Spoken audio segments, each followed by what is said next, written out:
Okay, lesson 1.2. Wait, sir.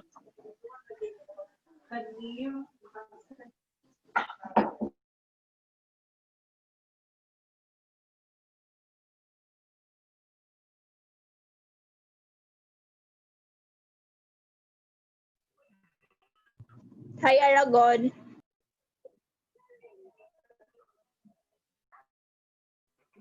Shoutout sa Ningkaon, mga anta.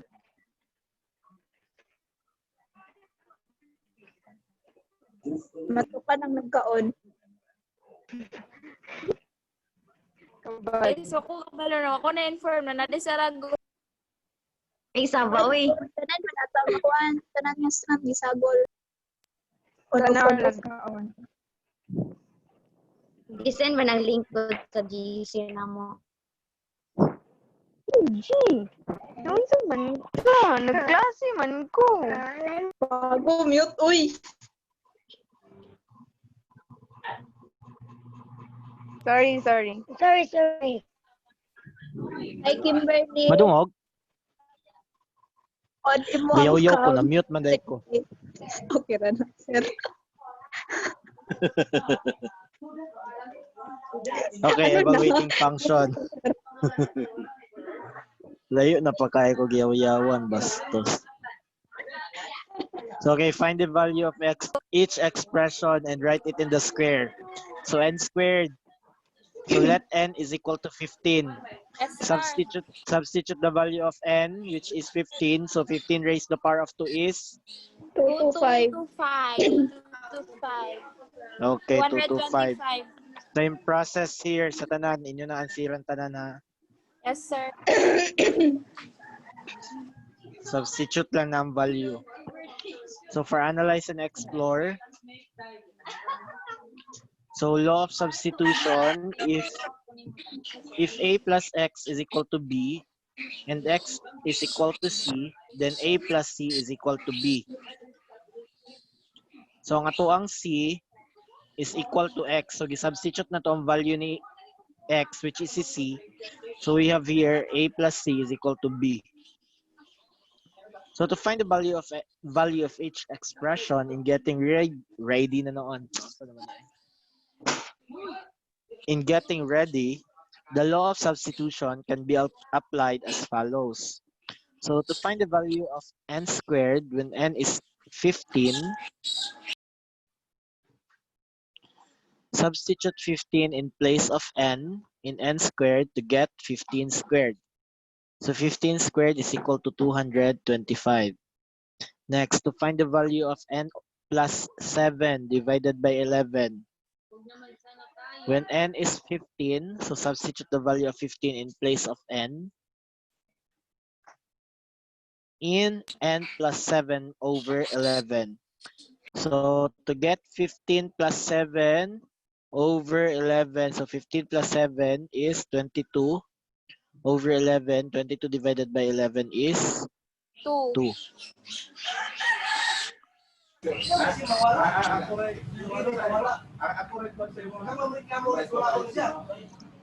So evaluating a function means to replace or substitute a variable in a given function with a number of expression. So in evaluating functions, we can think of function machine. The function machine as f of x accepts values of x as inputs. So kung gina-accept niya ang value sa x niya as inputs, so then processes the inputs to produce, so nag-produce siya og output, which is, ang output na to is si y. Ang input na to is si x. So the function notation y is equal to f of x tells you that y is a function of x. If there is a rule relating y to x, such as y is equal to 3x plus 1, then you can also write f of x is equal to 3x plus 1. So, kaning 3x plus 1, mo ni ang atong y. So, the name of the function is f So kani F. Other letters may be used to name functions, especially G and H. So any letters daw magamit, especially si G and si H. So f of x is read as f of x. Timanin nyo, f of x. And this represents the value of the function at x. So example, if f of x is equal to x plus 8, evaluate each. So first is f of 4, f of negative 2, f of negative x, and f of x plus 3. So first, si f of 4, substitute the value of x with 4.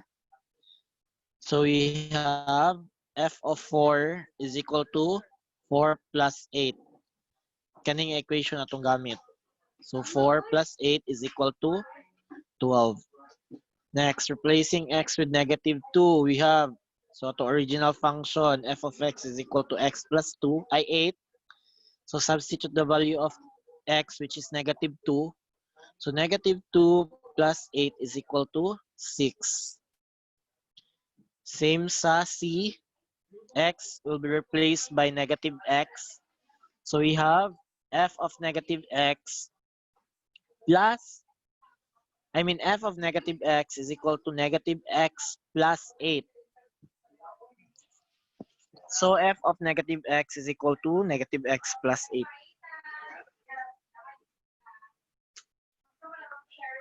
So next is replacing x with x plus 3. So we have the original equation, which is f of x is equal to x plus 8. So substitute the value of x, which is x plus 3. So x plus 3 plus 8. So 8 plus 3 is equal to 11. So copy si x. So we have here x plus 11. Question during a Sir. part. That's so. Okay. Sir. Wait, saan?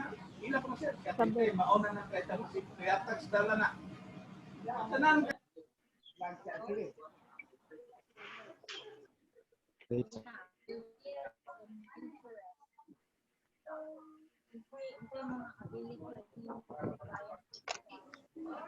So next is evaluating function.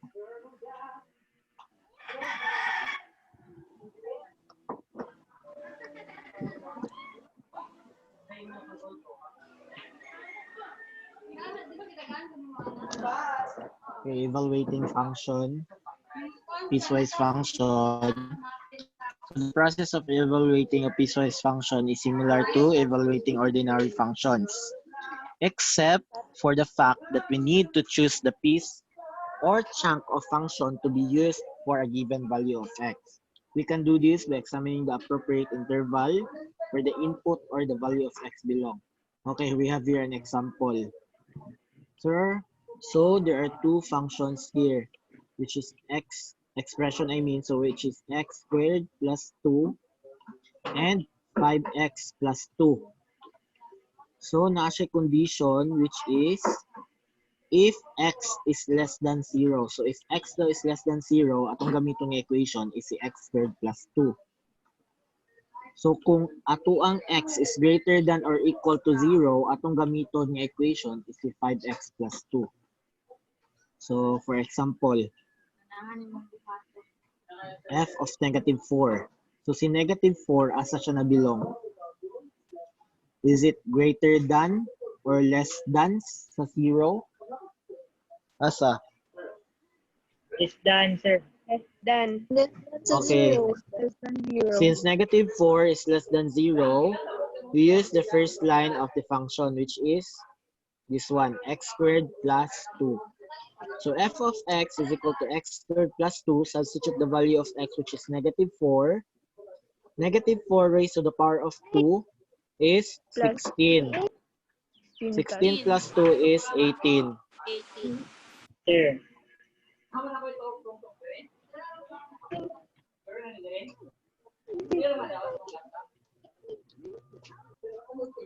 Wait, so.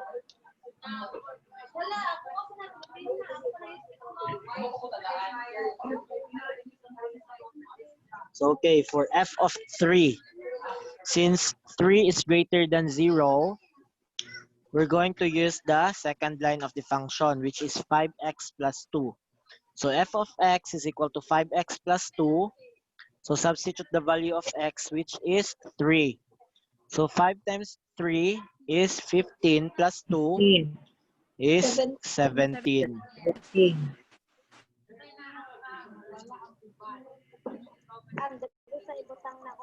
Okay, for the third example,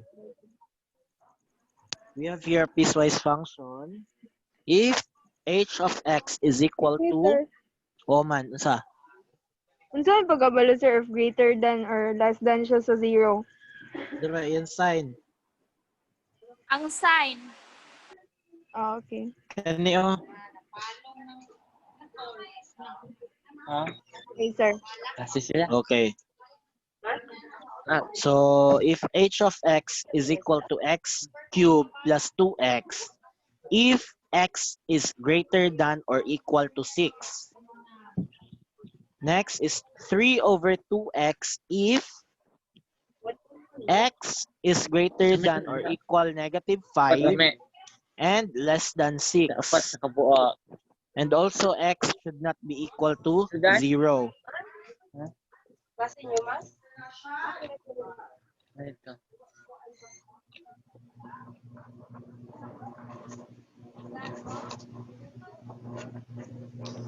Okay, again ha, pagbasa na ko ani ha.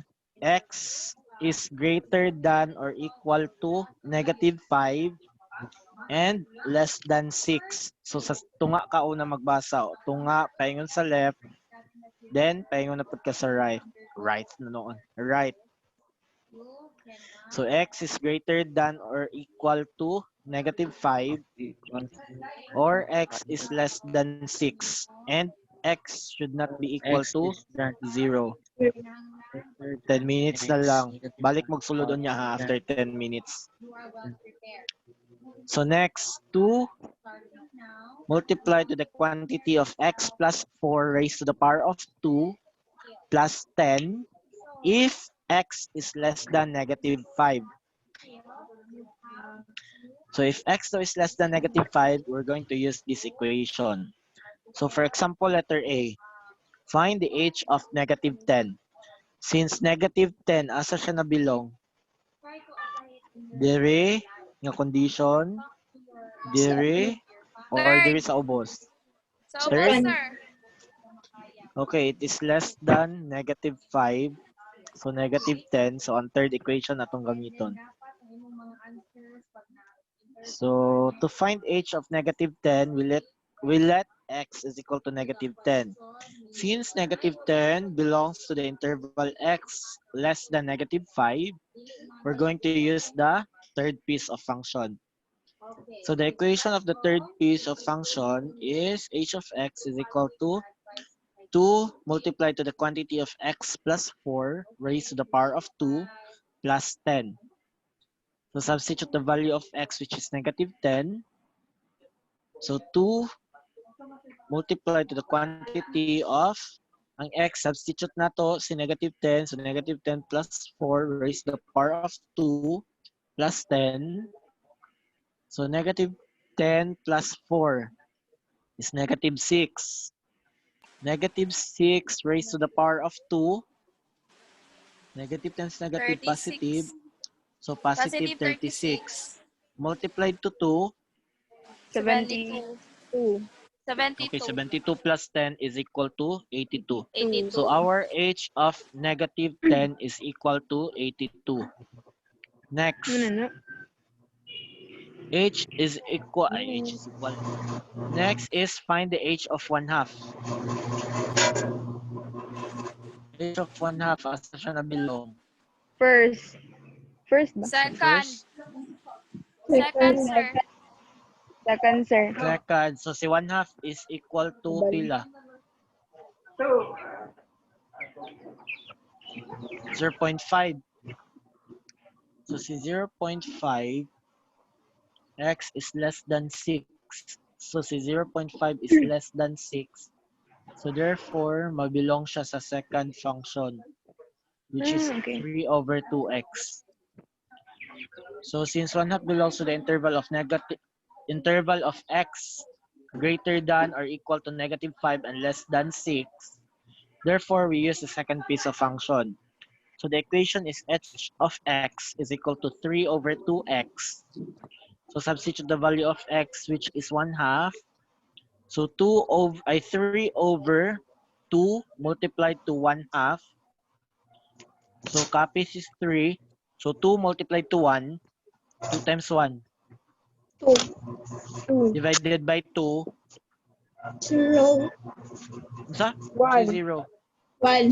2 divided by 2 is 1. So 1. 3 over 1. Good. So 3 over 1 is equal to 3. So that's why h of 1 over 2 is equal to 3. 3. Next, h of 6. Asa siya nabilong? Sa Equal siya sa first. 6. Una? Okay, First, first. Since pinakauna. x is greater than or equal to 6. So equal siya sa 6. So first atong gamiton. So h of x is equal to x raised to the power of 3 plus 2x. Substitute the value of x, which is 6. h of 6 is equal to 6 raised to the power of 3 plus 2 times 6. So 6 times 6, 36 times 6 is 216. 216. 216 plus 6 times 2. 2 times 6 times 2 is 12. 120.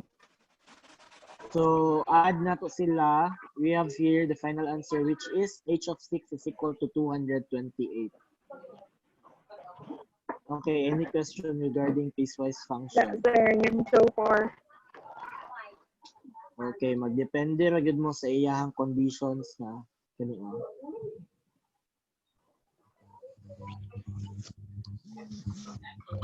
Okay, next. Operations. Lesson 1.3. Operations on functions. So functions with overlapping domains can be added, subtracted, multiplied, and divided. So if f of x and g of x are two functions, then for all x in the domain of both functions, the sum difference, product, and quotient are defined as follows. So first is sum.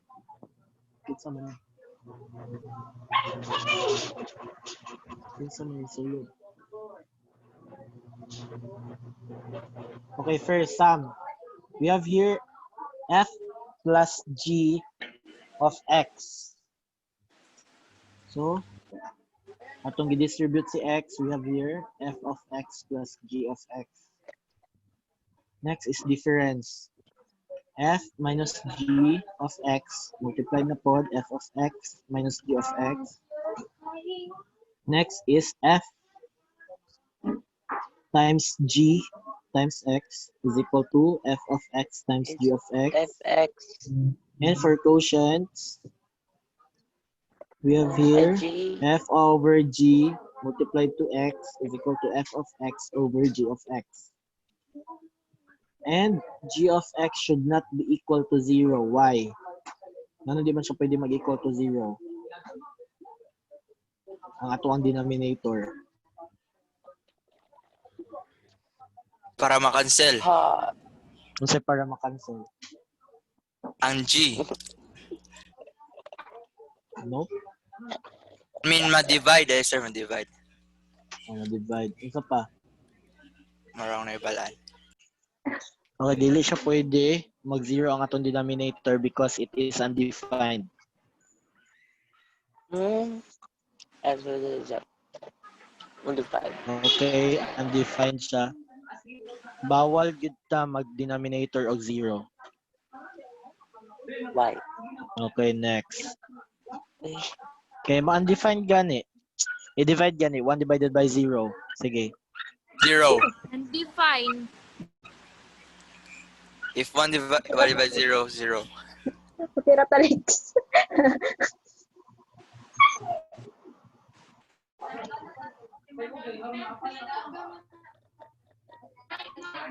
Wait. Di ba ka-loading? Correct. 1 divided by 0 is equal to...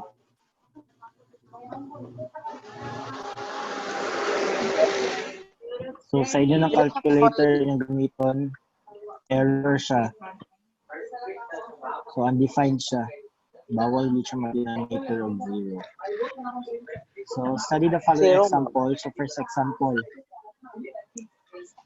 We let f of x is equal to 2x plus 1 and our g of x is equal to x squared plus x squared minus 4.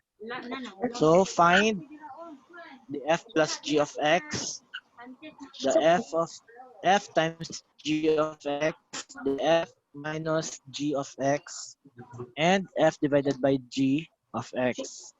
So for your solution, klaro dili ni masabtan. So f plus g of x is equal to f of x plus g of x. So f of x plus g of x, substitute the value of f of x, which is 2x plus 1. 2x plus 1. Isa? Ha? Naa. Kajut sa ha? Kuha lang. Daghan pa man. Okay, f of x is 2x plus 1 and our g of x is x squared minus 4. Apply the definition for adding the function. Charot is Pasquay. So, since addition ra siya, ato ra siya i-arrange diretso. So, x squared plus 2x minus 4 plus 1. I-group na to ang similar terms and arrange in descending order.